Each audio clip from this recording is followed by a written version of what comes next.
Hello everyone, good day. So today we'll be discussing another method in solving beam deflections, and that is the conjugate beam method. So conjugate beam method, so technically it is just a transforming of beam. So later on we will understand on why we have to transform a real beam to a conjugate beam. Now, let's understand first how to transform a real beam to a conjugate beam. So all you have to do is to look on the supports or to the end of each beams. For example, you found a simply supported beam or simple support such as hinge or roller. So once you saw that on the end, so if you will try to convert that into a conjugate beam, same pa rin yan. It will be still a hinge and roller. However, for a fixed support, if that will be a fixed support, that will be a free end in conjugate beam. Now, for a support, hinge and roller, which can be found on the middle span or interior support, so if you try to convert that into conjugate beam, it will be an internal hinge. So, however, if that is an internal hinge on your real beam, that will be a simple interior support on a conjugate beam. Okay. So again, no, i- first thing to understand here, you should understand here is how you will convert a real beam into a conjugate beam. So that is very important for this method. Now, let's have sample problem or sample beams to be converted in a real beam. So you have to look on the ends. Now you have here a free end. If you have a free end, that will be a fixed support sa conjugate beam. Now, if you have a roller support anywhere in the midspan, that will be an internal pin. Okay. Now, if you have a fixed support, that will be a free end. Okay. So again, let's just recall, no? If that is a fixed end, it will be a free end. Now, if that is a free end, it will be a fixed end. So vice versa lang sila. Okay. So now let's have a simply supported beam. So this is a hinge and a roller. So if you will try to convert that into a conjugate beam, same pa rin. Will be still a hinge and a roller because they can be found at the end. Again, if a support is hinge or roller on ends, it will be still a hinge and roller doon sa end. However, if that is a fixed support, if you will try to convert that into conjugate, that is already a free end. A free end na siya. Then you have a free end fixed dito, it will be a free end again. So, ideally, this is not considered as a beam, di ba? Kasi wala namang support. This is unstable. However, we just want to have a conjugate beam, not a realistic beam. Okay? So again, no, this is not a real beam, it is just conjugate. Now, let's say we have here a fix. Now, let's have this problem, a fix. We are going to convert that. It will be a free and a pin or roller. It's up to you. Same lang naman yan. You just have to identify the vertical reaction for this support.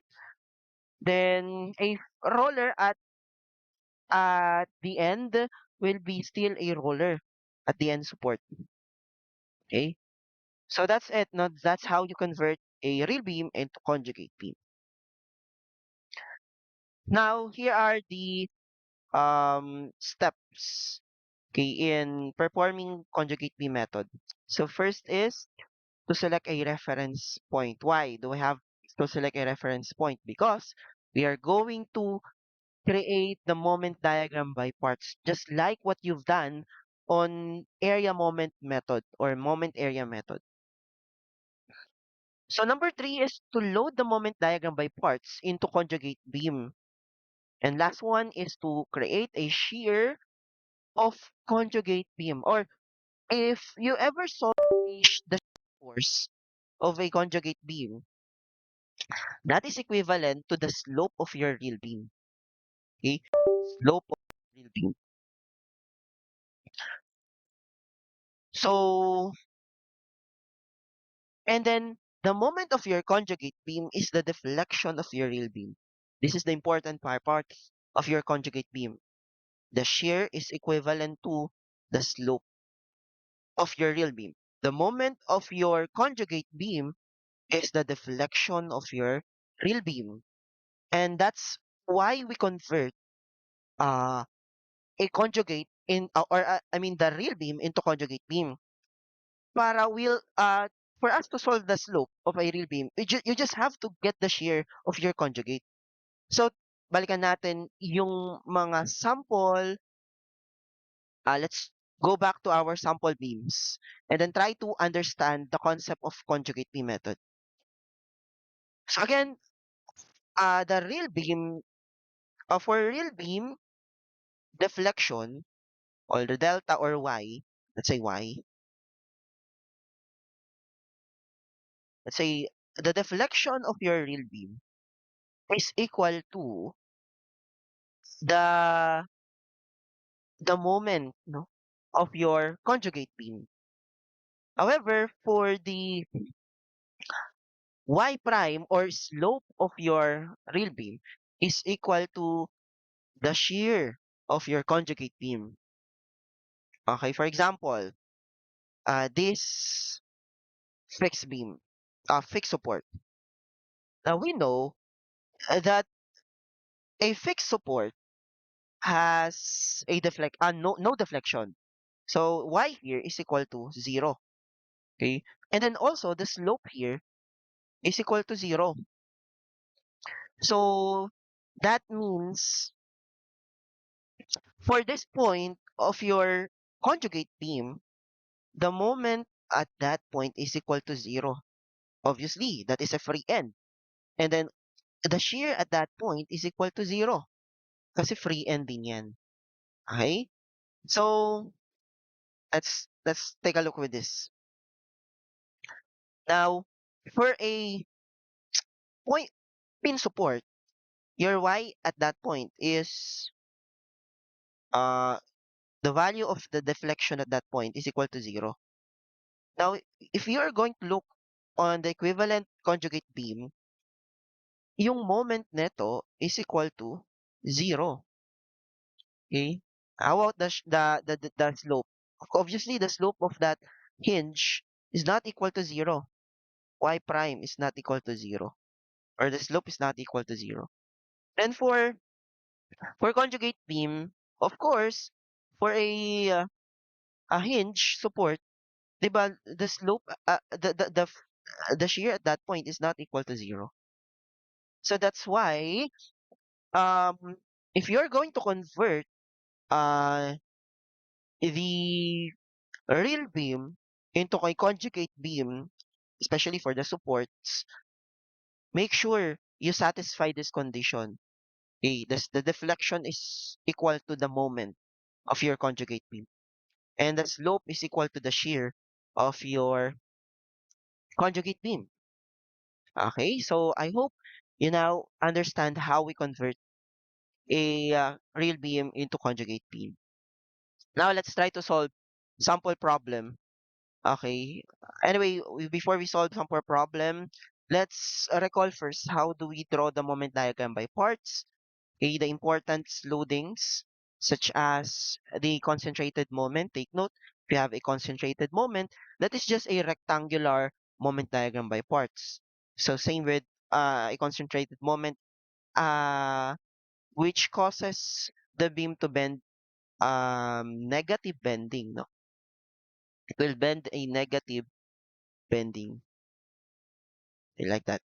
Okay, it will give you a negative area of moment diagram by parts. So for concentrated load, that is a triangular. Okay, triangular load diagram. Okay, so triangular moment diagram by parts for a concentrated load. For a uniformly distributed load, So that is a second degree curve with an area of BH, one-third B times height. And then another, same to the other side of your reference point. Anyway, this is your reference point.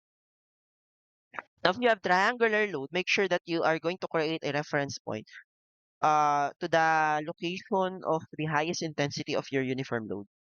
Okay, yeah. Okay, so let's try to solve problem number one. For this problem, we are going to use the conjugate beam method. Okay, so for this problem, we have a simply supported beam, a roller support at A, and a hinge support at B. So the following problems are to solve the slope and deflection at B, slope and deflection at C, location of maximum deflection, and the maximum deflection. Okay, so first thing to do, we have to solve the reactions at the support of this real beam before we proceed to the conjugate beam. So let's try to solve the value of the reaction at A. So let's assume that is an upward force. Well, we also need to solve the reaction at B, the vertical reactions. Okay, so let's some moment at D, clockwise as positive to solve the reaction at A. And at some moments, we have AY, of course, that is positive moment, clockwise is positive, times 8. Then the next is the uniformly distributed load. The resultant is 100 times 5 times the location of the resultant is 5 over 2 plus 1.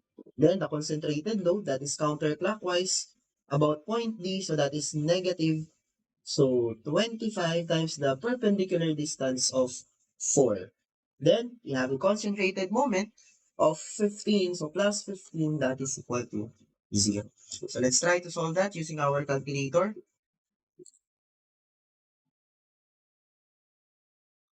Okay, so have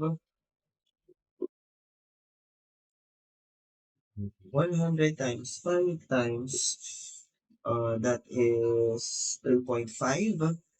Then magiging plus 25 times 4 minus 15 over 8.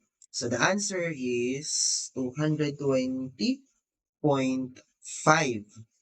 Okay, so 220, I mean, let me check. So 100 times 5, 25 times 4, should be times 4. So that is 229.375. Okay, now so the answer is positive, meaning our assumption of the reaction here is correct. So that is an upward reaction. Next, let's try to solve the reaction at B. Let some forces vertical is equal to 0. Let's assume upward is positive. So we have upward of 229.375. The uniform distributed load of 100 times 5. And then the 25 downward plus dy, okay, and that is equal to 0. So just solve for the value of dy. Okay, if the assumption is correct, the value of dy here should be positive. Okay, so the answer is positive 295.625, meaning our assumption of the reaction at B, which we assume that is an upward force, so the assumption is correct. That is an upward force. Now, since we already know the reactions at the support, let's create the conjugate beam. And before you create the conjugate beam, take note that the load of your conjugate beam is the moment diagram, okay, of your real beam. So let's create moment diagram by parts. So let us use point B as our reference point.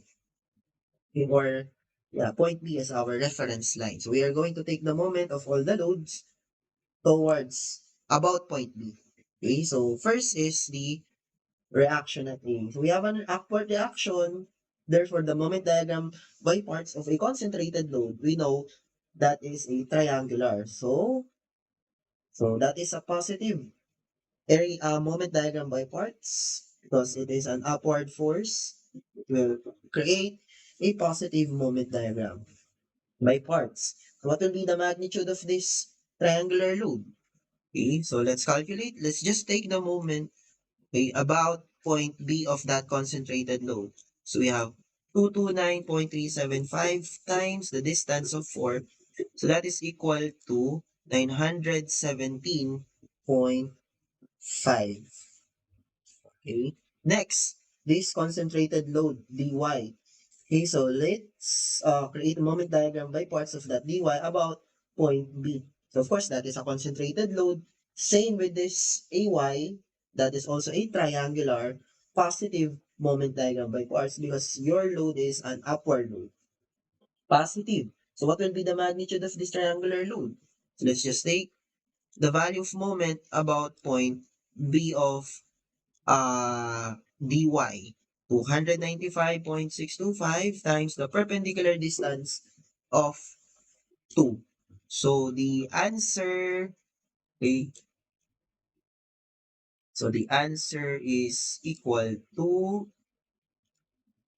okay, so that is equal to 591.25.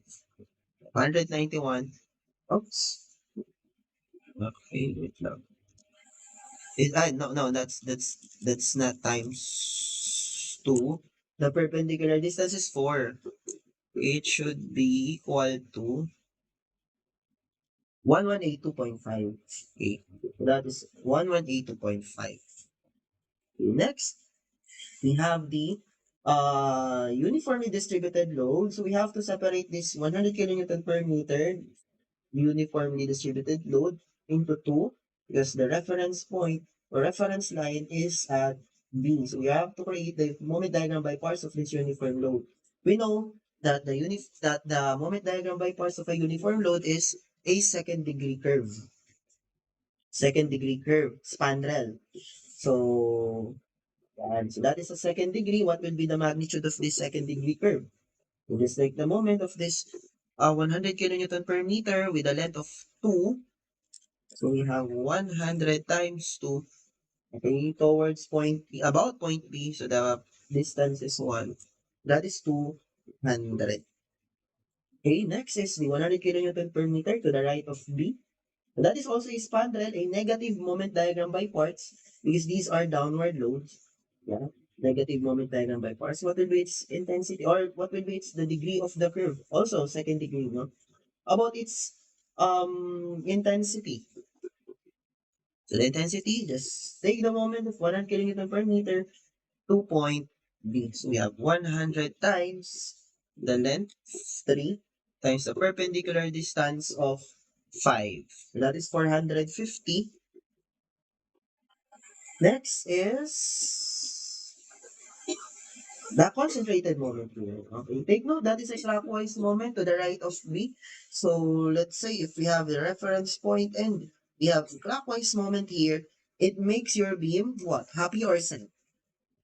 It makes your beam sad, no? So therefore, it is a negative bending moment. So we know that the concentrated moment will yield to a rectangular moment diagram by parts. So that is a negative moment diagram by part, no? Rectangular. Now, what will be its height? Same with the value of this moment, 15 kilonewton meter. Or that is 15, no? Okay, so that's it. Now, that will be our moment diagram by parts. These will be the loads of your conjugate beam. Now, let's draw the conjugate beam. If we have a simple support end, let's say, if we have a simple support end, that will be also a simple support end of the conjugate beam. If we have a simple support end pa rin yan ng ating conjugate beam. So almost the same lang. The real beam is almost the same with the conjugate beam for this case, no? So, however, for other cases of beams, um, it may vary depending on the support positions. Okay? But for now, this will be our conjugate beam loaded with the following positive loads and negative loads. Take note for positive loads, the direction of those loads are upward. And then for negative moment diagram by parts, it will be a downward loads. Okay? So what's next? We know We have now a conjugate beam to solve the slope and deflection. For the slope, we just need, okay, to identify the value of shear at that point. Then for the deflection, we just need to identify the value of moment, no, at point B of your conjugate beam. Okay, so that will be our next step, no, to solve the slope and deflection of the real beam. In terms of conjugate beam, we just have to solve the shear and moment. So now to solve the slope at B, we can just cut. You don't need to draw the shear. Again, to solve the slope, we have to solve the shear of your conjugate beam. But you don't need to draw the shear diagram. Huh? So just cut the section at point B. Remember your topic from mechanics of deformable bodies, the analysis of internal forces. But we were able to by cutting the section, at that point, we can expose the shear, the moment, the action at that point. So by just cutting the section, we can expose the shear, which is equivalent to the slope of your real beam. Now, by cutting this section, if you're going to consider left, so we need to solve the reaction at point A. So let's solve first the reaction of the support of this conjugate beam. Take note, the reaction of the support of your conjugate beam is not the same with the reaction at the support of your real beam. Because the reaction at the support of your real beam came from the load of your real beam. Now, conjugate beam composed of different load compared with the real beam. We have to solve it, the reactions of the support of the conjugate beam. So let's assume that the reaction of the support at A of this conjugate beam is downward. So we will identify later on if that is correct assumption by using equilibrium equation. Okay, so let's some moment at D. Clockwise as positive. So we have AY counterclockwise. AY times 8. Okay, then we have the 917 point, the triangular load, this triangular load. 1/2 times base. That is a clockwise moment about point D. And then the location of the resultant. That is 1/3 of 4. 1/3 of base na 4 plus the distance of 4. Then this triangular load again. About point B. That is clockwise. 1/2 of base times the height of 1182.5 times the distance of 2/3 of 4. Next, this spandrel, second degree spandrel. Okay, so that is counterclockwise about point B, so that is negative. The resultant is the area of this spandrel loop. The area of second degree spandrel is 1/3 of base times the height. Then the location of the resultant is 1/4 of the base. Then moment about point D, that is another plus 4. Next, this another second degree curve that is counterclockwise about point D. So counterclockwise negative, the area, okay, is 1/3 of base times the height of 450 times the location of the centroid of your area. So that is 3/4 of 3, then plus 1. Of course, this uniformly distributed load that is counterclockwise about point B negative again, negative base times height of 15. And then the location of the centroid is 2/2 plus 2. That is equal to 0. Okay? So far, this equation, hindi yan magkakasya sa calculator. So the technique is, store this value, store this value, store this value, store this value, store, and then input that, no? Yung mga stored value, then solve for AY. Okay? Kasi yung buong equation na yan will not fit, no, doon sa isang single input doon sa calculator. You store yung mga every term. By solving AY, you can get the value of what? 2, 8. If the assumption is correct, if the answer is positive, meaning your assumption of the direction of the reaction at the support of your conjugate beam is correct. So what is the reaction? That is downward. Okay. That is positive. No? Positive value, meaning our assumption here is correct. Well, in fact, this reaction of your conjugate beam is also the slope of your real beam. So the reaction at the support of a simple end beam or of a conjugate beam, let's say we were able to calculate the reaction at this support of a conjugate beam, that is also the slope of the real beam. What type of slope? Is that positive or a negative slope? When you say positive slope, no? Positive slope is what? Clockwise or counterclockwise? From the double integration method. That is a counterclockwise, no? Counterclockwise slope. Positive slope. Well, how about the negative slope? Negative slope is a clockwise. No? This is just a review of double integration method. Because we are going to use the same approach here. Okay? So, again, a counterclockwise rotation or slope, ano yung equivalent niya dito sa conjugate beam? A counterclockwise slope is a positive shear of the conjugate beam. What is a positive shear? If we are going to cut the section, so we can, the exposed direction of the shear for a positive, considering left, that is downward. Considering right, that is upward. That is a positive shear. For negative shear, for negative shear, considering left of your cutting section, that is upward. Considering right of cutting section, that is downward. So the reaction at the support is also a shear force. So if we consider this area, um, parang meron pa tayo ditong imaginary beam na kinat natin tong point A dito. Then we were able to expose its shear value. Diba? Ito yung A. Tapos parang meron siyang dami dito na beam. Ito yung point A. Di ba ang nakuha natin reaction is downward. Ang downward reaction at point A.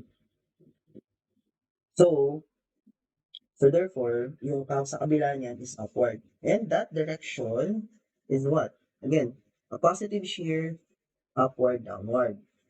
Tapos, considering left downward, considering right upward. A negative shear is upward.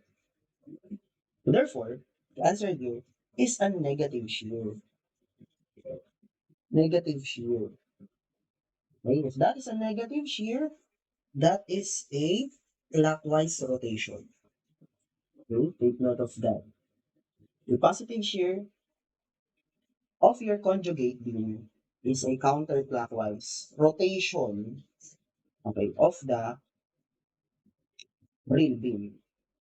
Because if we were able to calculate the shear value of the conjugate beam, that is also equivalent to the slope of your real beam. Again, shear ng conjugate beam is equal to the slope of your real beam.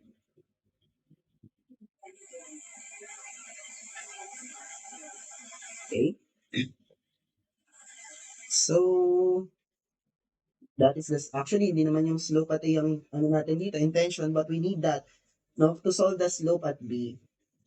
Okay, so nasolve na rin natin yung slope at A. So anyway, we need this also, the reaction at B of your conjugate beam. Solve na rin natin. Mas madali na lang yung class because we just have to some forces vertical. Let's assume that is downward force.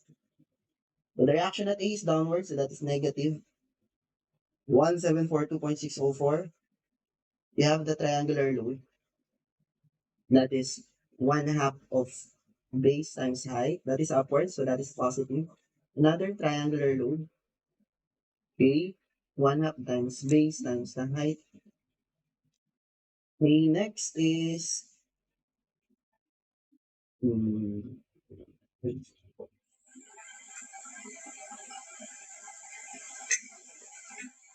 The spandrel, second degree spandrel, is negative one-third of base times height. Is the area of a spandrel second degree. Another spandrel, negative one-third ng base and the height. That is also a second degree spandrel. And then we have the rectangular loop, base times the height. And of course, do not forget yung unknown natin, which is dy, that is downward. Okay. Solving for dy, I guess, kasya naman na to sa calculator. And if that is a positive answer, meaning our assumption na downward siya dito is correct. Okay, so, yan. Positive naman lumabas. Tama yung assumption natin na downward force siya. Correct. Now, dy is downward. Is that positive shear or negative shear? Okay, so let's assume it's, let's say that this is point B and we have here a downward. So let's have a dummy cutting section here. Okay, meaning if this is considering left, this is downward. Your point D is the left portion of the beam. And then we have a dummy beam here, which is an upward, upward naman dito considering right. Para kasing considering left to ng cutting section. Ano. So this is downward, upward na shear combination. Considering left, downward. Considering right, upward. What type of shear is that? It is a positive shear. A positive shear is equivalent to, okay, so a positive shear of your conjugate beam is equivalent to what? 184.1063 kilonewton square meter over EI counter clockwise. Anyway, paano ba naging ganito yung unit ng reaction natin dito? Or unit ng mga shear forces? These value are the moment diagram by parts. So the units are, yung nagiging units niyan,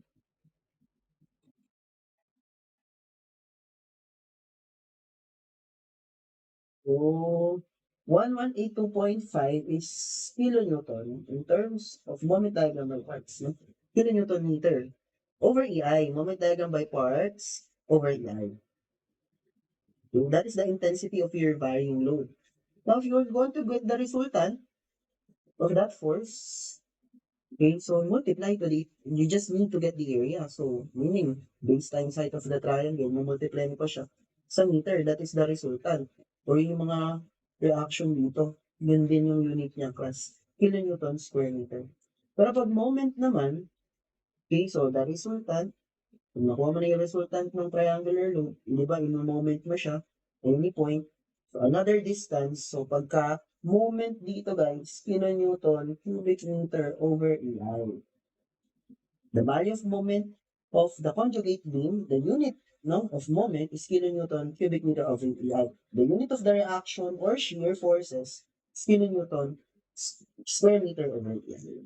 So that's why, again, this unit is also the same unit doon sa ating slope, di ba? That is your slope. This unit is your deflection. Yun yung mga y natin. Okay, so if we are going to compare this answer, same yan. Kapag ginamitan mo ng double integration method, area moment method, and other method, no, in solving the deflection and rotation of the fluid. Anyway, these are just the slope at A and B. So, di pa tayo dun sa slope talaga at B. So, we can now proceed to the slope and deflection at point B. Now, to solve that, let's cut the A section. So, to solve the slope at B, let's cut point B considering left. Okay, so this is the cutting section. And then, now we don't know the direction of the shear force here, so let's just assume a direction. So assume a positive shear, take note for positive shear, considering left, that is downward, considering right, that is an upward shear. So we consider left, so a positive shear is a downward shear force. So that is shear at B. So if you are able to solve the shear force at point B, that is also the slope at B of your real beam. Okay, so to solve the slope at B, let's forces vertical. Some force is vertical, so we have negative 1742.604. Then the triangular load that this is you just need to consider this left section of point B, no? So triangular load that is 1/2 of 4 times 107.5, and then we have the spandrel load of 2 degrees. Okay, which is negative downward force is negative base times the height. Okay, so then of course the shear at B that is downward negative that is equal to 0. So we're looking for shear at B. So we have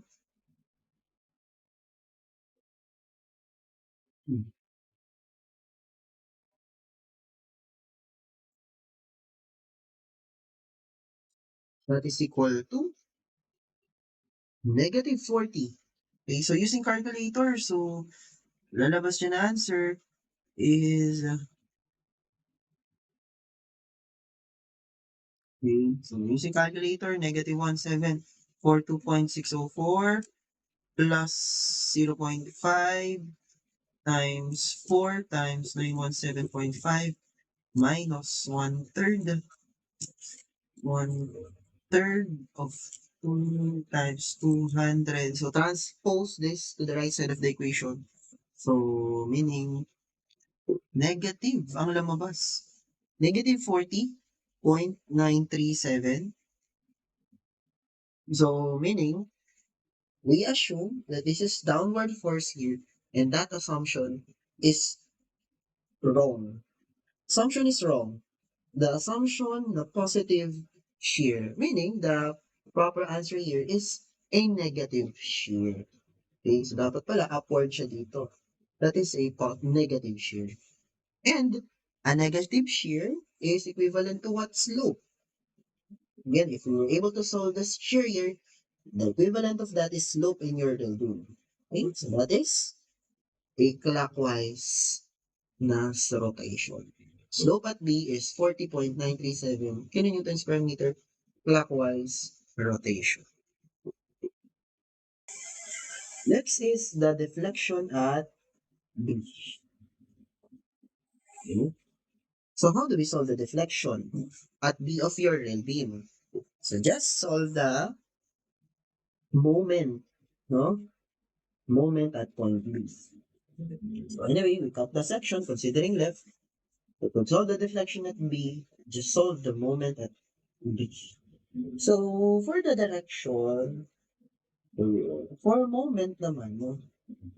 What will be the sign convention for moment? Okay, so take note, this is the direction of the positive moment. That is a positive moment. Considering left, clockwise, considering right, counterclockwise. Okay, that is a positive moment. And the next, then, sorry, that is a negative moment. Okay. So, this is a positive moment, and this one is a negative bending moment. Okay, positive and a negative moment. So what does it implies? So a positive moment is equivalent to a deflection na positive deflection. What is a positive deflection? Upward siya. Okay, a negative moment is equivalent to a negative deflection, which is a deflection of downward. Downward deflection. So, now, we know from, actually, para hindi na tayo magkamali sa assumption, just take a look on the load distribution of your real beam. So, just take a look of your real beam. So, what will be the deflection at B? No? Well, if we have a downward loads, so we are expecting the deflection here is downward. No? So, therefore, what assumption ang gagawin natin sa conjugate beam?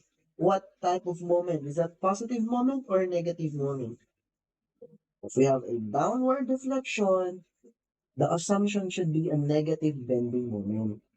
Okay, the negative bending moment ay considering left of your cutting section, clockwise siya. So we assume negative bending moment, clockwise siya dito. Negative bending moment. Considering left, that is clockwise. Computing moment at B is also computing the deflection at B. We already have the value of AY, that is downward 1742.604. So let's sum moment at point B to calculate the value of AY. Rather, calculate the value of moment at B. And so, 1742 is 1740 is counterclockwise, point down B, and the perpendicular distance is 4. So next, the triangular load is this one, spandrel. Spandrel is counterclockwise. So negative, the area is one third ng base, which is 2 times the height of 200 times the distance of 1/4 ng base.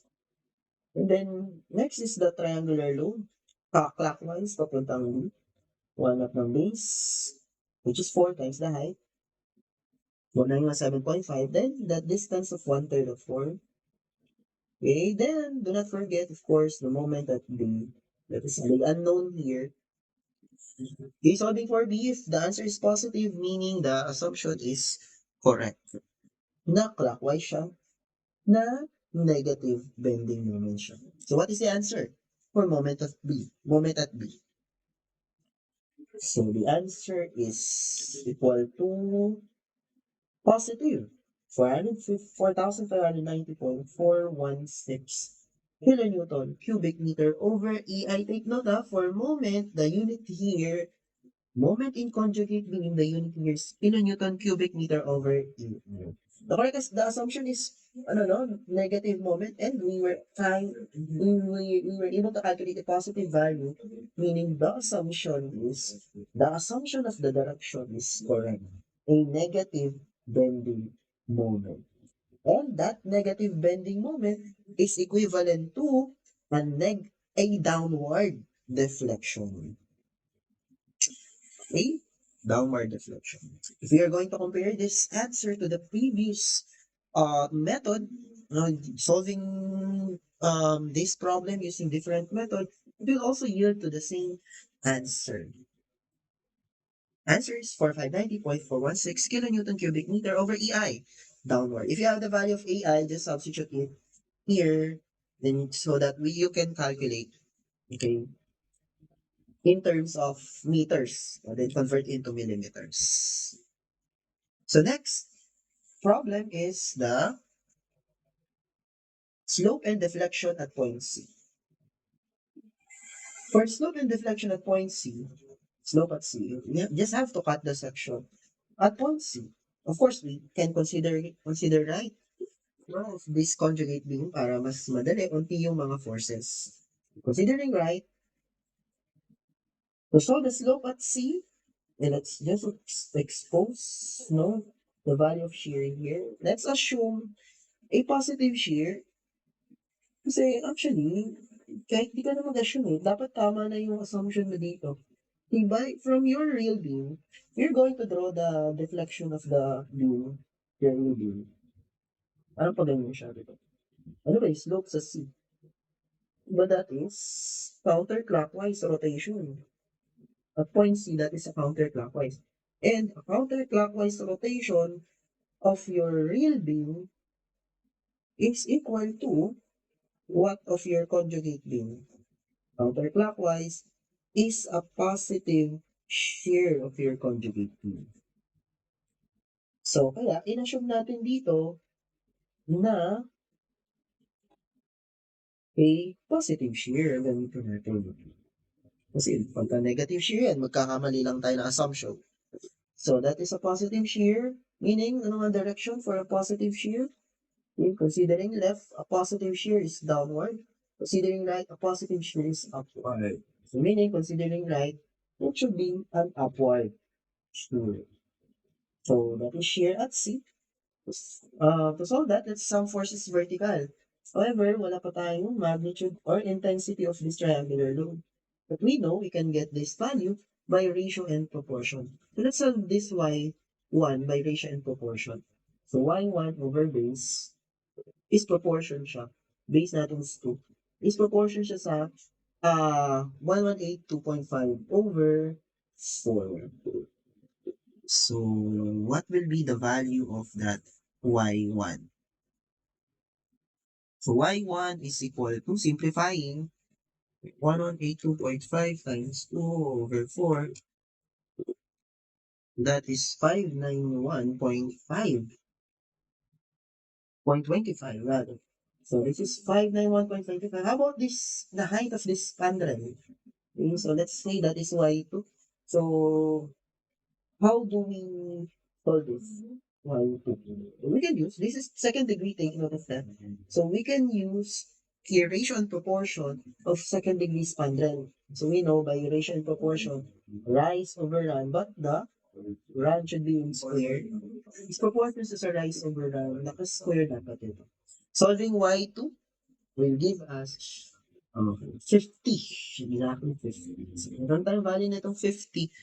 We can now, again, this is also a spandrel of second degree. We can now solve the value of shear at C by summing forces vertical. Okay, so shear at C plus 1/2 of base times the height of this triangular lobe. Then we have the spandrel second degree. What is the area of second degree spandrel curve? Okay, that is 1/3. No? That is downward, so negative 1/3 times base. Base is 1. This is only 1. And the height of it. And you have the downward 1844.06. Solving for shear at C. If that is positive value, meaning the assumption of shear at C na upward siya considering right is correct. So ano lumabas? A positive value. Meaning the assumption na positive shear siya is correct. So we have here a positive shear. Again, positive shear is equivalent to what rotation of your slope?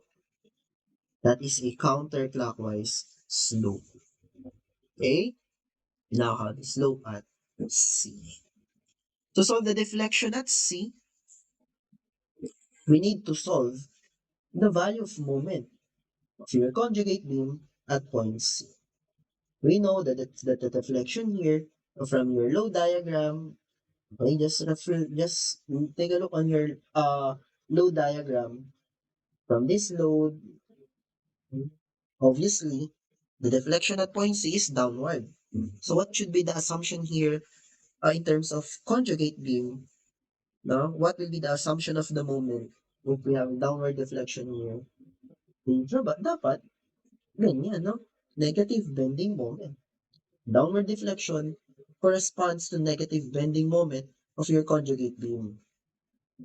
So going back, so let's assume that the deflection at C, or to solve the deflection at C, we are going to use negative bending moment. So what will be the direction considering right? For negative bending moment, considering right, that is counterclockwise. Okay. So let's solve moment at point C to get the value of moment at C. Clockwise is positive. So you have 1 clockwise, 1844.062 times 2 clockwise, then negative 1/2 times 2 times height, then 1/3 clockwise to, no? So positive 1/3 times base times height times 1/4 of 1, and then the counterclockwise moment, the MC, negative. If the answer is positive, the assumption of the direction na counterclockwise is correct.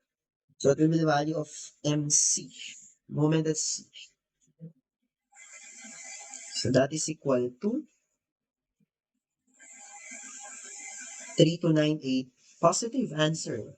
No? Using calculator, the answer is positive. Okay? Positive, meaning tama yung assumption natin na counterclockwise siya considering the right. Okay, cutting section. And counterclockwise, considering right, is a negative bending moment. A negative bending moment correspond to what type of deflection? A downward deflection. That is the value of the deflection at point C. Okay? So, this is also the same answer no?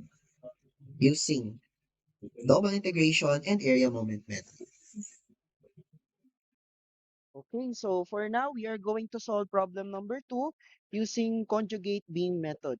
For this problem, we have to solve the deflection at B and the slope and deflection at C. This beam is actually um, a beam with an internal hinge. So of course, first you have to solve the reaction at the support. So let's solve the reaction at the support. If you have an internal hinge, so it would be helpful for if we are going to isolate the structure, uh, dividing it using that internal hinge. So this will be the structure, dividing it with an internal hinge. So let's cut this, in the internal hinge. So let's expose the internal forces and the external forces reactions. So at A we have the vertical reaction. We also have the horizontal reaction here, but we are not after for that. So we only need the perpendicular forces to the beam. We also have a vertical force doon sa internal hinge. No, if we then we have a count. Let's assume, that these reactions, the directions of reactions here are just assumption. So we also have the moment at a fixed support. Let's call that moment at A. Then we have the uh, of course, if we have if we assume that By here is downward, since this is an internal force, so at B it should be upward. Okay, so we also have a Roman support here. Let's assume that is an upward force. Okay? So now, let's solve the value of those reactions. So, what segment do you think will be analyzed first? Is it segment AB or is it segment AB or segment BB? What do you think? What segment do you think should we analyze first? Of course, always start with those segment which has lesser number of unknowns. For this case, we only have two unknowns, By and Dy for segment PB. So let's start the analysis on segment PB. Okay, consider segment BD to solve the reaction at D. Let's assume that it's an upward force. This is the reaction of the real beam. We're not yet into the conjugate beam. Okay, so we are still on the real beam. So let's calculate first the reaction of the real beam. So let's some moment at B, clockwise is positive, to solve the value of the reaction at B. Okay, so clockwise is positive, so dy is negative toward about point B. Negative dy times 7, we have the triangular load plus 1/2 of base times the height, so that is the resultant, times the location of the centroid, which is 2/3 of 4. Okay? Actually, yun lang naman yung may moment about point B, and that is equal to 0. So, calculating dy, that is positive. Now, meaning, the assumption of the direction of dy, which is upward assumption, if using this equation, the result is positive, meaning your assumption is correct. So what is the answer? The answer is correct. No, that is 22.857 kilonewton. So positive, the result is positive, meaning the assumption is correct. Okay, so we now have dy. Let's calculate the by. Let's sum forces vertical. Summing forces vertical, we have dy, we have the uniform load, and we have the by. So we have dy minus the area of this triangular load, then plus the dy of 22.857. That is equal to 0. Solving for by, that is positive, meaning the assumption of by, which is upward assumption, is correct. Okay, answer? That is 37.143 kilonewtons. So we now have the reactions at the supports of this segment BD. Okay, so now let's proceed to segment AB. Take note class, we have the value of BY that is 37.142. That is also the same with the BY on segment A. But the direction is downward. Okay? So we have the BY. I guess let's um s- some moment. Okay, let's some moment at point A to calculate the value of moment at A. Okay, so let's some moment at A. Clockwise is positive. We have the MA itself, the moment at A, that is counterclockwise. We assume that moment is a counterclockwise, so we have a negative MA. Then the uniform load, okay, the area times the distance. So the base times the height, 25 times 5 times 5 over. Then the BY, which is downward, we have BY of 37, that is clockwise, plus BY, okay, times 5 times 5, and that is equal to 0. So if the value of MA is positive on your calculation, meaning your assumption is correct. So let's try negative. Okay, negative MA, okay, plus 25 times 5 times 2.5 to 37.143 times 5, that is equal to 0. Okay, if the answer is positive, meaning the assumption is correct. So 498.215. Okay, positive, meaning our assumption here, which is counterclockwise, is correct. Now have the value of MA. So the only unknown now is PAY. Okay, so with that, let's sum forces vertical. Summing forces vertical is equal to 0. Let's assume upward as positive. So we have AY, we assume that is an upward force.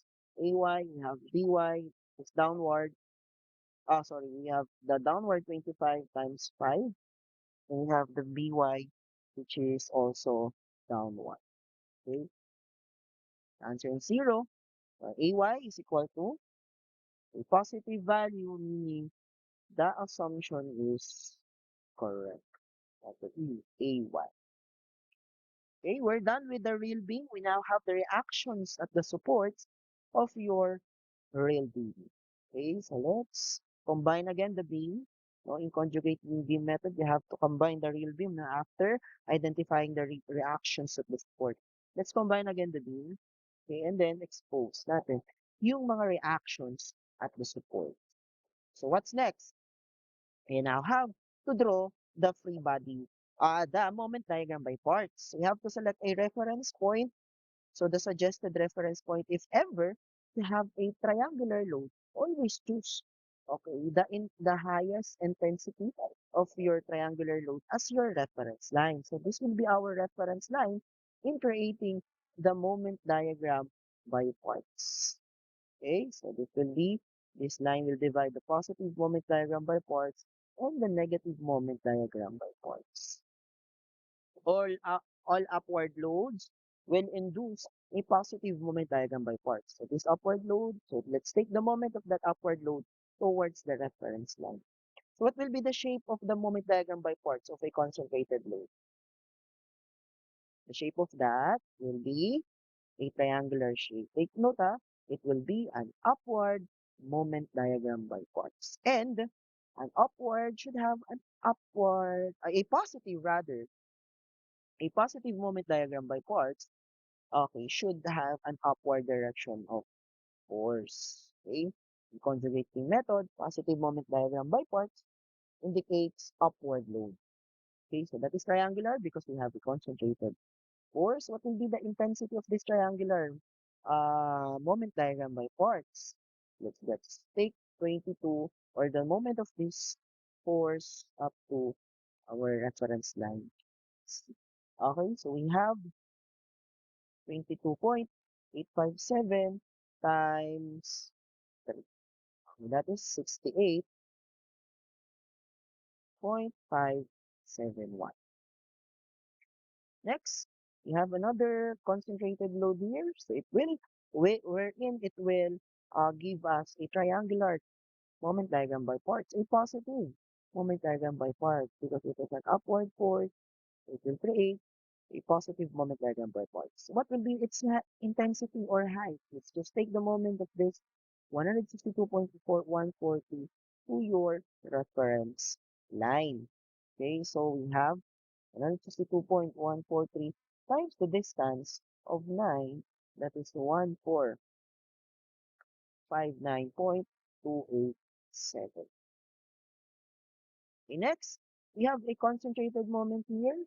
Okay, so what will be its moment diagram by parts? What shape? It is a rectangular shape. Oh, how about the sign convention? Is it positive or negative? Okay, so this is, let's say it is the reference line.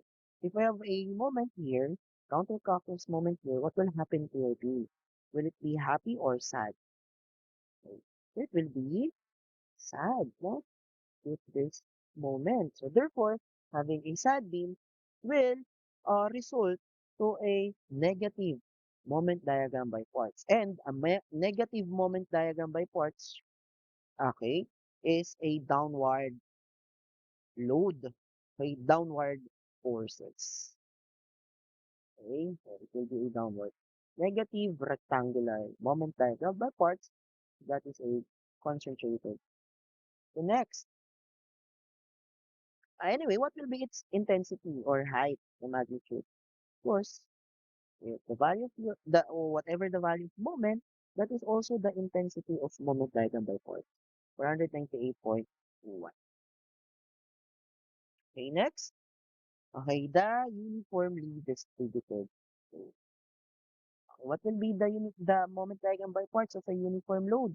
Take note, class, if this will be the if we have a beam here and this is the uniform load, and we let's say this is the reference line, which is the end of your uniform load. Okay, it will yield to a second degree curve. Let's say this will be our reference line, and then you have the uniform load. It will yield to a moment diagram by parts, which is a second degree curve. Curve, no? Why second degree?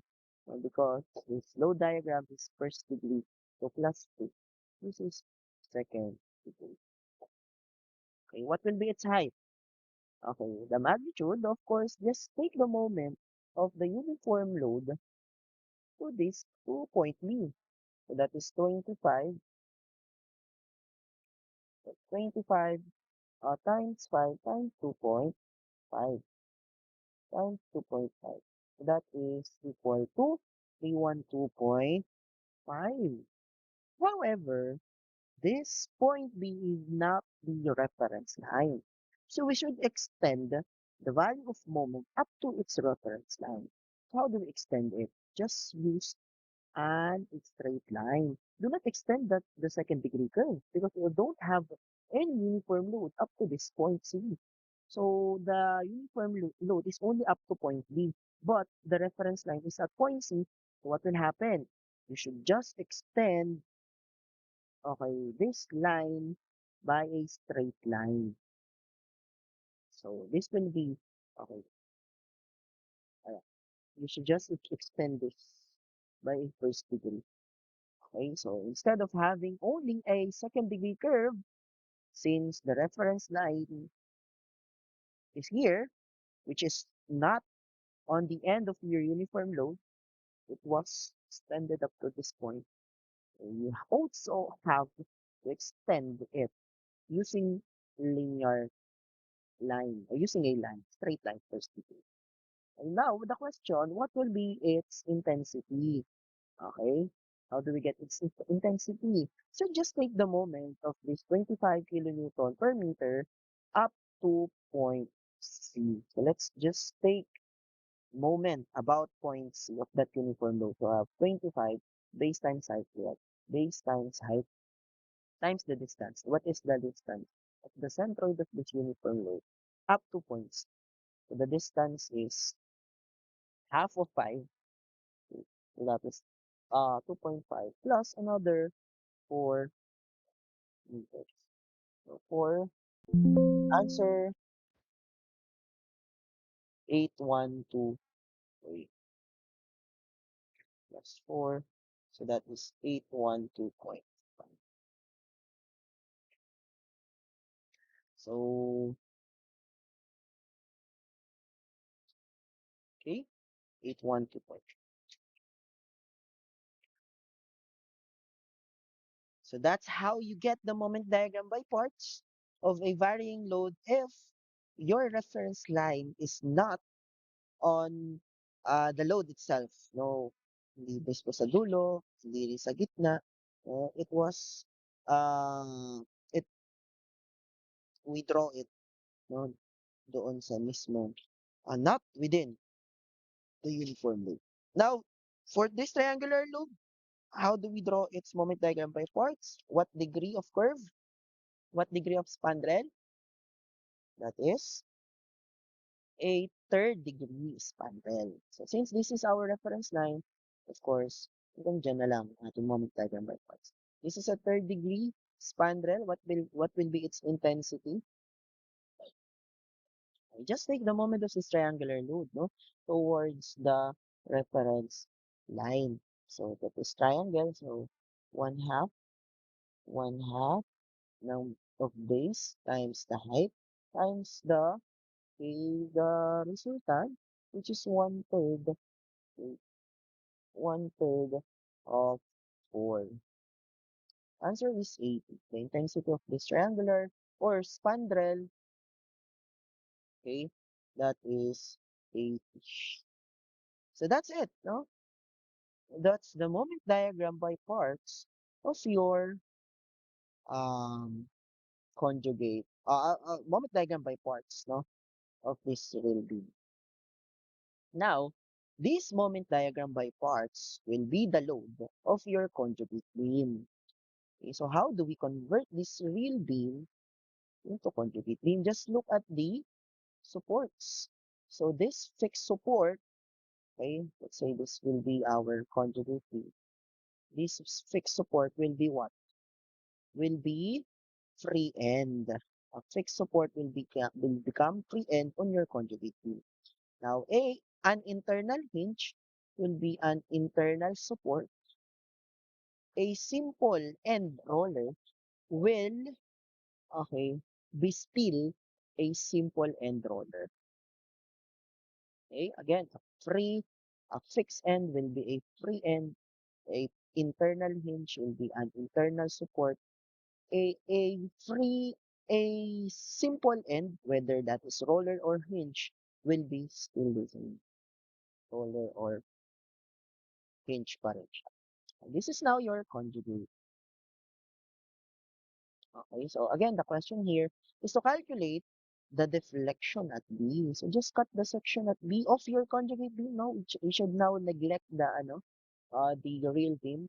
We will now analyze the conjugate beam.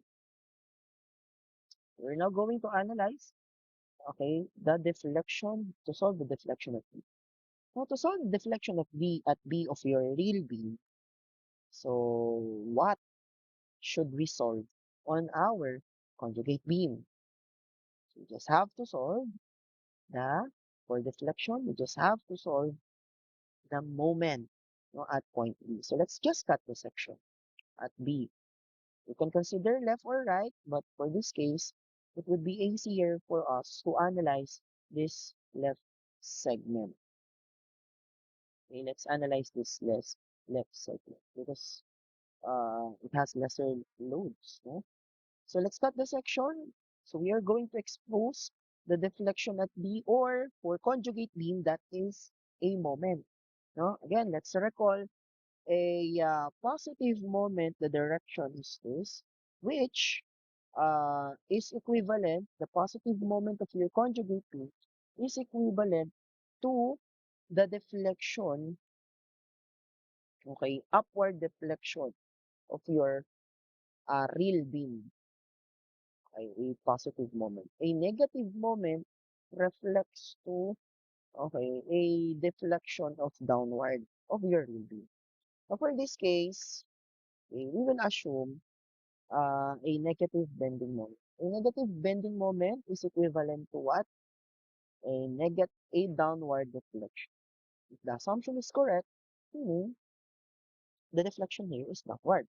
Now, since we consider left, of course, considering left, so the rotation here of moment must be clockwise. So that is moment at B of your conjugate beam. We're now into conjugate beam.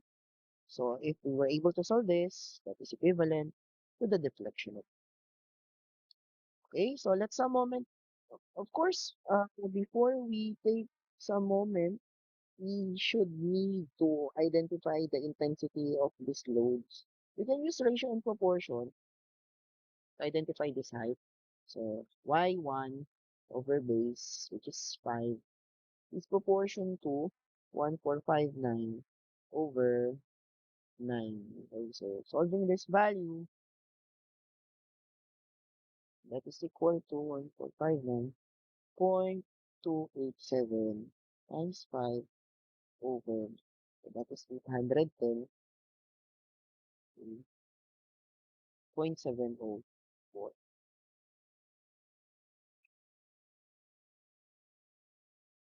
Uh, it- it's-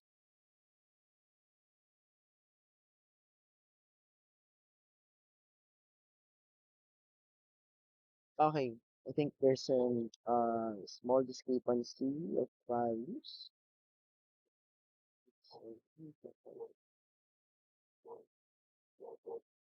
Okay, anyway, so,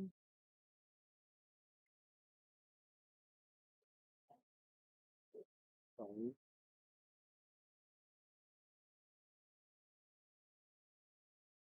So we now have the value of y1. We have the intensity of this second degree curve.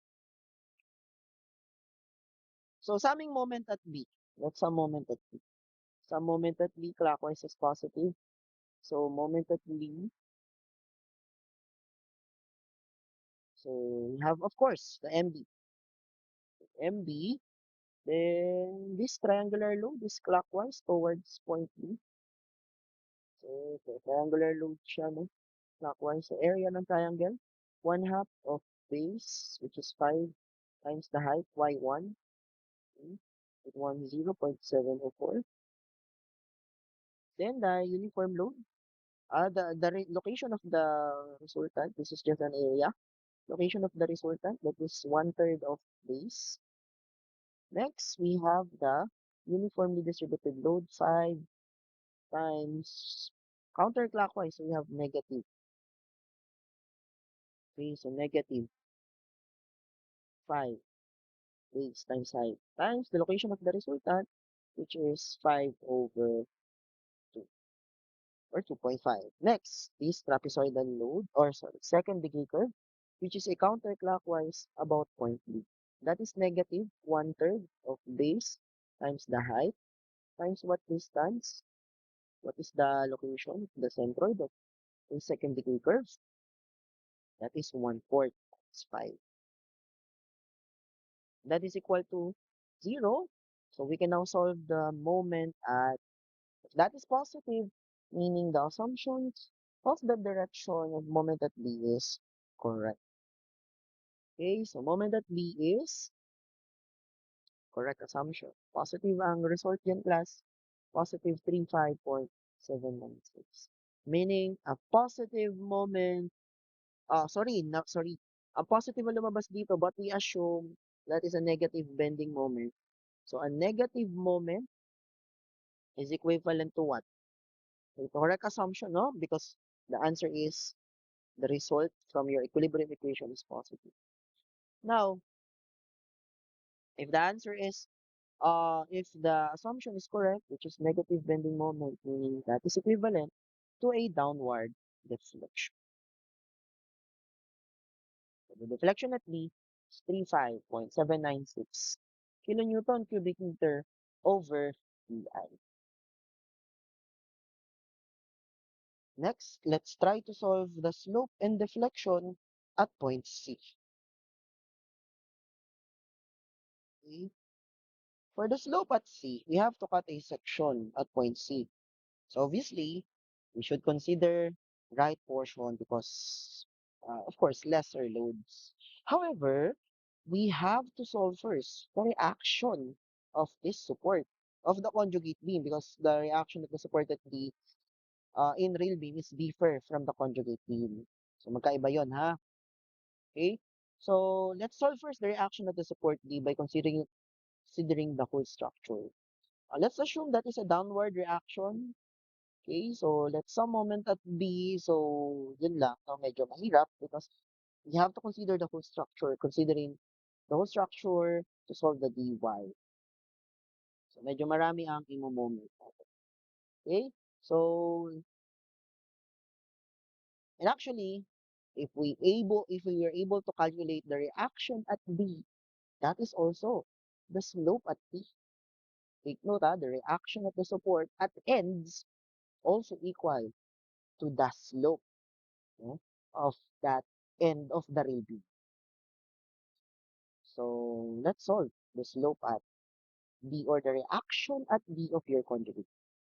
So let's start with dy. Let's a moment at B. dy times 7. This is 7. Clockwise is positive.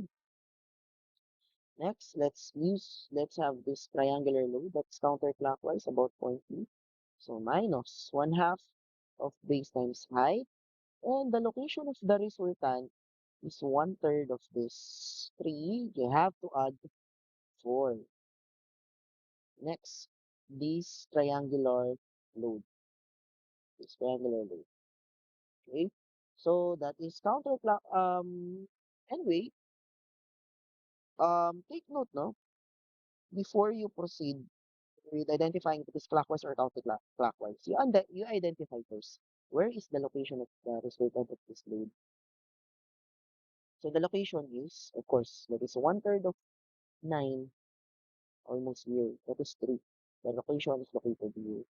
So therefore, the location is the resultant will counterclockwise to your point B. So that is negative 1/2 base times the height. Okay. Then what is this distance? Actually, the remaining here is 1. So if you're going to observe this is 4, the remaining here is 1. You can also use this technique. So you know that this is 2/3 of what? 2/3 of 9. Okay, this one 2/3 of 9. And then you subtract 5. So 2/3 of 9 minus 5. That is also the same answer with 1. Let's check. 2/3. 2/3 of 9. Okay, minus 5. That is 1. Okay? So, but, again, no, the distance is 2/3 of 9 minus 5. So that is the triangular loop. Next, the uniformly distributed loop.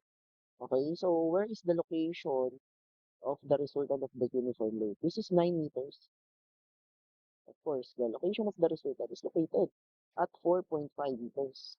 Okay, meaning the resultant will take counterclockwise to your point B. So that is still a negative moment. Base times height. So what is the location of the resultant? 0.5. Okay. Next is the second degree curve. The area of the second degree curve is 1/3 of base times height. Counterclockwise, this is the trapezoid of the second degree curve. Okay, so then the location of the resultant, this is 1/4 of base.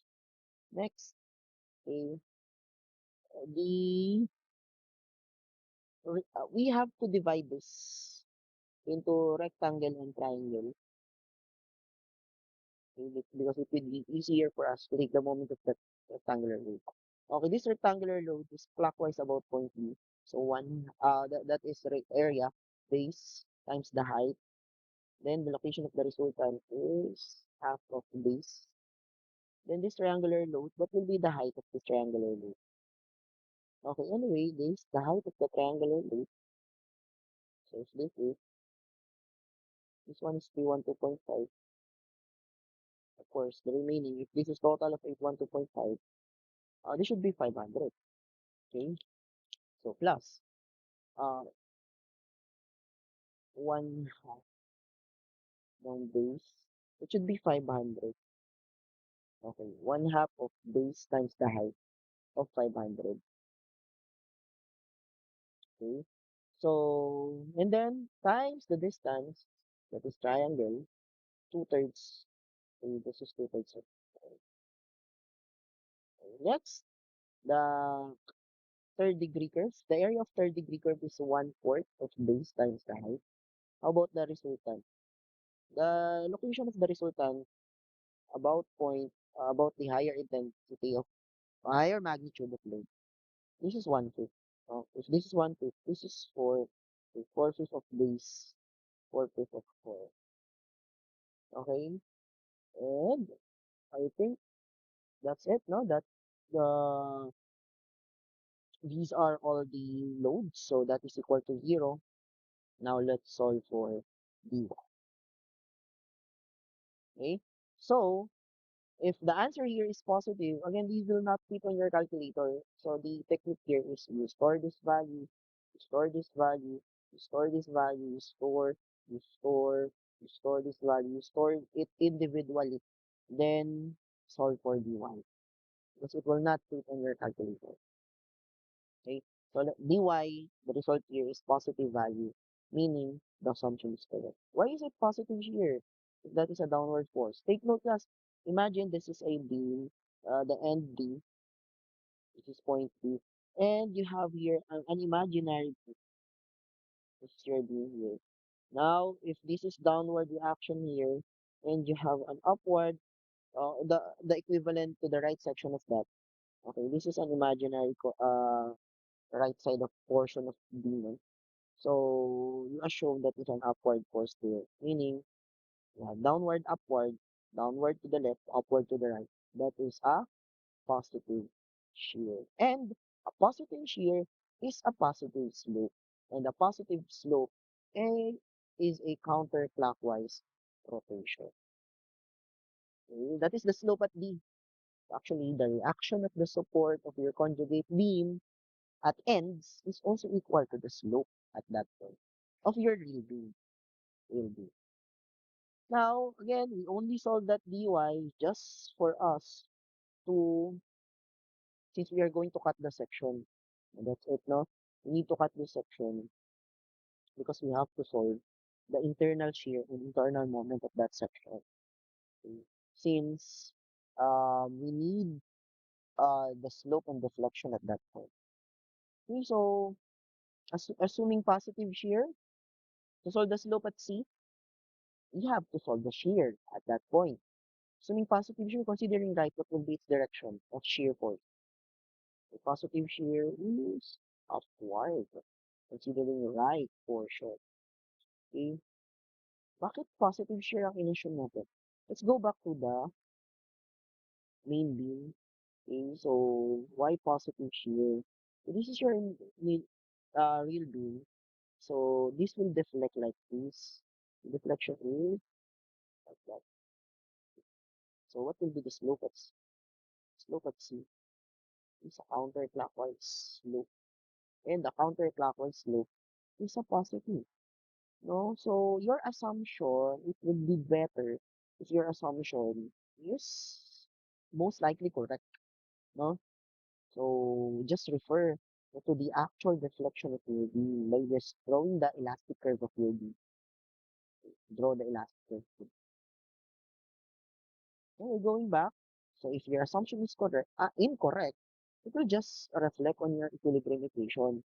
Let's say your assumption is incorrect from your equilibrium equation, it will yield a negative value. However, a positive answer meaning correct assumption. Positive answer will yield to a correct assumption. So the assumption is upward, summing force is vertical. So shear at C is the slope at C, no? Shear at C is the slope at C. Then you have plus 1/2 of base times the height, a minus. Again, no, we assume here earlier na downward siya. Okay, so therefore, it should be minus A. And assumption earlier is correct assumption. This is equal to 0. You can now solve the VC. VC is equal to, the answer is positive, meaning the assumption is correct, which is the assumption, which is a positive shear. Then a positive shear is a counterclockwise moment. That is your answer for the slope at C. So next, let's proceed to moment at C, which is that moment is equivalent to the deflection at C. So let's reflect the reaction at B. The reaction at B is 50.202. So to solve the deflection at C, you have to solve the internal moment of your conjugate beam. We know that the deflection here from your real beam, what will be its deflection? Downward or upward deflection? Let's go back to the real beam. Going back here, we know that the deflection here is a downward deflection, meaning what direction of moment should we assume here? Is it a positive moment or a negative bending moment? Okay, so we have to assume a negative bending moment because a downward deflection is a negative bending moment of your conjugate beam. So what will be the direction considering right? Negative moment is a counterclockwise moment. Is a counterclockwise. That's a moment at C. Solve the value of Py. So moment at C, the counterclockwise. Here at C, of course, wala na moment yan. The kind of moment at the triangular load, ito naman, Py clockwise is positive times the distance of 3. Then you have the counterclockwise moment of negative 1/2 base times height. Then the resultant is 1/3 of the base. That is equal to 0. The assumption is correct. The result of your equilibrium equation is a positive value. Okay, so answer is 1847.7 kilonewton cubic meter over EI. Correct assumption because we have a positive answer, which assumption, yung assume natin, is a negative moment. Negative moment is equivalent to a downward deflection. The answer is 1847.750 kilonewton cubic meter over EI. Okay, so next problem. Problem number 3. So for this problem, we have a non-prismatic beam. To say non-prismatic beam, the flexural rigidity is not required. For this case, we have EI is, we only have EI here. Then for this span BC, so we have a larger flexural rigidity, so which means it is stronger. Okay, so what will happen to our calculation? If we have as is parent class, we have to solve first the reaction to the supports. Okay, so it's called the reaction here. Coming force is vertical. It will the flexural rigidity will not affect the reaction of the support no, of your real beam. So just solve the reaction. So coming force is vertical. So yeah, of course the reaction here will be just the 20 times 4, no? 20 times 4. Okay, so 20 times 4. That is 80. So that is 80 kilonewton here. How about the moment here? So of course, that will be counterclockwise because we have here top. Uh, we have the reaction here is clockwise because the loads here will act counterclockwise above point P. So what will be the reaction of the point? Let's just take the moment of 20 kilonewton per meter. So so 20 times 4 times the distance of 2 half of 4 plus 5 answer 500. Okay, so next thing to do is to uh, draw the moment diagram by parts. Or pwede mong unahin naman si, it's up to you. kung gusto nyo unahin yung conjugate mean, let's draw the conjugate mean. What will be the conjugate mean here? So the end is free. If you have free end of your real beam, it will be a fixed end on your conjugate mean. This is the conjugate mean. No? Now, if you have a fixed end, it will be a free end. Free end, no support. So this is now your conjugate mean. It will not affect, no? This is not an internal hinge. You don't need to put here roller or hinge. You just put internal roller or internal hinge if you have an internal hinge. Okay, but for this case, you don't have any internal hinge, so that you don't have internal support. Okay? So now let's draw the moment diagram by point. It would be easier if you are going to select point C.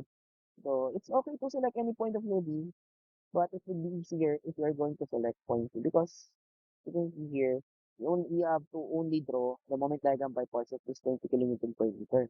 Because if this is your reference point, 80 kilonewton reaction and 50 kilonewton meter reaction moment, the moment diagram by parts, we should not draw the moment diagram by parts of those forces kasi ito mismo yung reference line natin kung nasaan yung forces. Ito lang yung ating gagawa ng moment diagram by parts.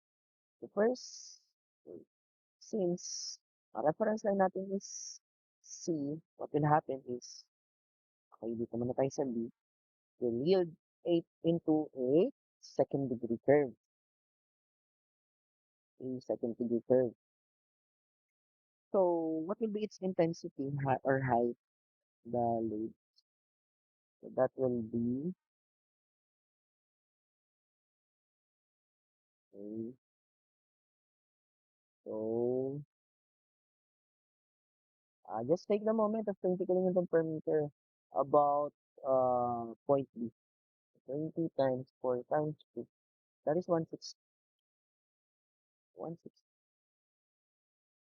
Okay, 160 to. And then what will happen to your load? Now, it will be, you have to extend it, no? Because this is your reference point. You have to extend that. If this is 160, what will be its height? You have to extend this using straight line of first degree. Then what will be its unit? Of course, take the moment of 20 kilonewton per meter about point C. Actually, that is 560, no? It is 500. Okay. Then, what is new here for this problem? So, if you have, this will be only the difference, no, of a non-prismatic mean. If you have a non-prismatic mean, different EI, so moment diagram by parts kasi dito, no, is not actually only moment diagram. This is not kilonewton meters lang, no? Because this is moment diagram over EI. You have to divide your values by EI. Fortunately, we have here one constant. So just divide this by 1 muna. I put muna yung EI. However, for this case, we have a multiplier of 2 here of the value of EI. So technically, the height of all this intensity will be divided by 2. So this 160, this height of triangular or trapezoidal load from 160 divided by 2, nagiging 80. From 560 divided by 2, nagiging, ilan na lang yun, 200. This is now the new height, okay, by dividing the entire moment diagram by EI. So this is now the new result of moment diagram by point. Okay. Again, all moment diagram by parts are negative because downward lang naman ito, no? 20 kilonewton per meter. Okay, so these are the moment diagram by parts. You have to divide it by the constant of EI. So this will be now your load of your conjugate beam to solve. If you are required to solve the slope and deflection at point A, just solve what? The shear or reaction and moment at point A moment and reaction of your conjugate heat, which is equivalent to the slope and deflection vector.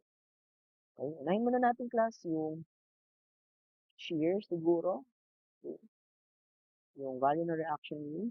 So let's to simplify the solution, it would be easier if we are going to divide this by rectangular and triangular load.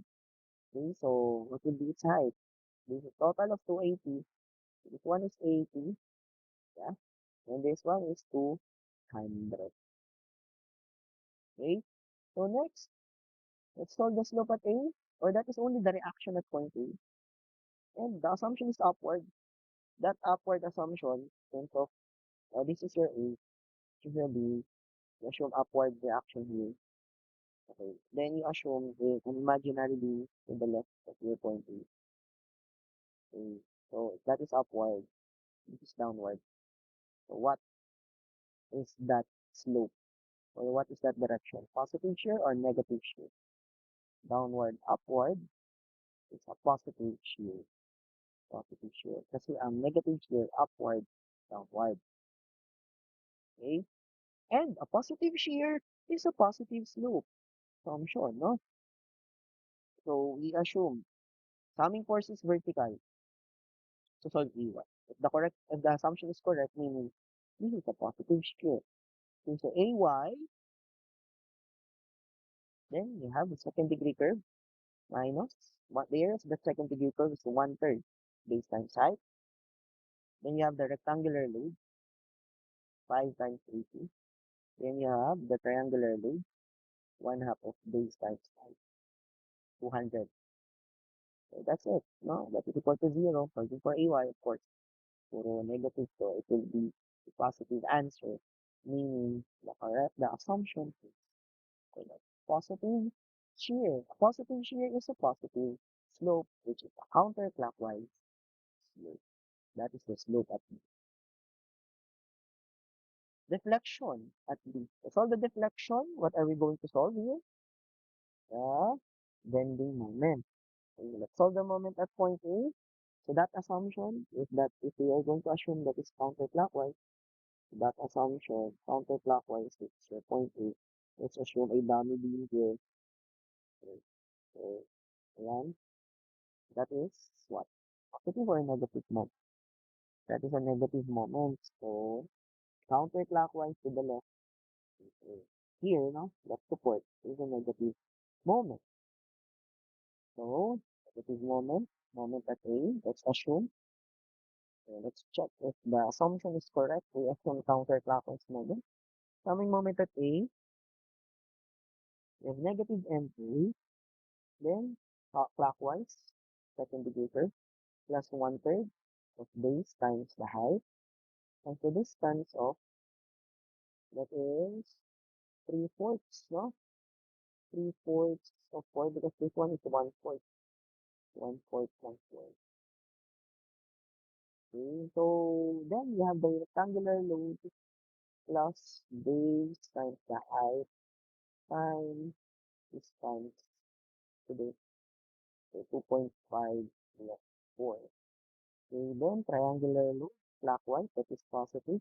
1/2 base times the height, base times the height. Okay, then the location of the centroid, so this is 2/3 of 5. Then you have to add 4. That is equal to 0. Moment at A, that is equal to 0. So the moment at A is 6906.667 kilonewton cubic meter over EI. So a positive answer, meaning correct assumption. What assumption? A negative moment. And a negative moment is a downward deflection. That is the slope and deflection at point A. If you want to solve the slope and deflection at B, just cut the section, consider left or right. So I think it would be easier to consider left, no? Or pwede rin right. Okay. So madali lang yun. To solve the shear, um, to solve the shear for,